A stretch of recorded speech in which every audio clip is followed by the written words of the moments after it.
नाज़रीन अफ़सोसनाक ख़बर अव्हांखे ॾींदालूं त नूरियाबाद जे मोटरवे ते हाव ॾारींदड़ हादसो पेश आयो आहे। ॿिनि गाॾियुनि में टक्कर थी पियो आहे। टक्कर जे नतीजे में 3 ॼणा फौत थी विया आहिनि ऐं 3 ॼणा ज़ख़्मी थी पिया आहिनि। हादसे जे नतीजे में राजू कोहली, गंगू ऐं साजन फौत थी विया आहिनि। ज़ख़्मियुनि में हमीद, वसीम ऐं रंगू कोहली शामिल आहिनि, जिन खे अस्पताल दाख़िल कयो वियो आहे। नाज़रीन अव्हांखे अफ़सोसनाक ख़बर ॾियूं पिया नूरियाबाद मां त मोटरवे तां हाव ॾारींदड़ हादसो थियो आहे, जंहिंमें 2 गाॾियुनि में टक्कर सबबि 3 ॼणा फौत ऐं 3 ज़ख़्मी थी विया आहिनि। हादसे जे नतीजे में राजू ऐं साजन फौत थी विया आहिनि, जॾहिं त ज़ख़्मियुनि में हमीद, वसीम ऐं रंगू कोहली शामिल आहिनि ऐं उन्हनि खे अस्पताल पिणु दाख़िल कयो वियो आहे।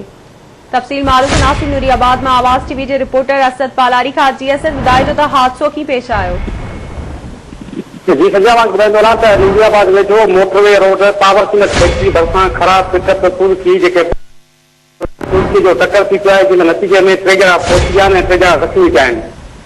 पहुची जेकी सुञाणप थी आहे उहो राजू कोहली, गंगू, साजन जे नाले कई वई आहे। ज़ख़्मियुनि में जेके हमीद, वसीम अली, रंगू कोहली जेके सभी ज़ख़्मी थी पिया आहिनि, जिन खे अस्पताल मुंतक़िल कयो आहे। जी वञी रही हुई, नूरियाबाद वक़्तु ख़राब थी पई, जंहिंखे पोयां ईंदड़ ॿी तुर्की भरिसां बीठल माण्हुनि जे मथां चढ़ी वई, जंहिं सां